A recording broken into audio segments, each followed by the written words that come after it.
The last area of study on our tour is adaptation and mitigation. We are focusing on the district of Mapo-Gu in Seoul, South Korea. Seoul is the largest emitter of CO2 in the world.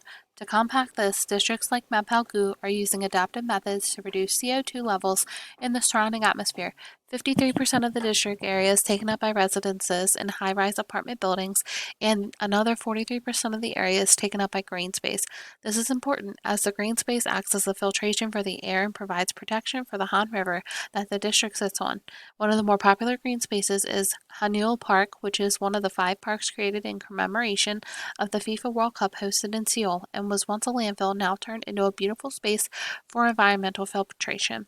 The threat to Mapo-Gu is increasing CO2 emissions, and this area is vulnerable if CO2 emissions continue to increase in Seoul, as there is not a large amount of land to keep adding green space since more than half already makes up resident areas. According to Climate Action Tracker, if the world were to follow the same emissions plan as this area, global warming could reach up to 4 degrees Celsius by 2030. This could start to impact the aquatic life around Mapo-Gu, especially in areas surrounding the Han River.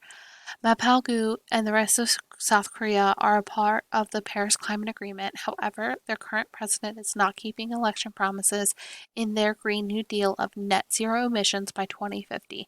A viable solution would be for the ruling party of South Korea to keep their promises in order to save beautiful green spaces like the ones located in Mapo-Gu.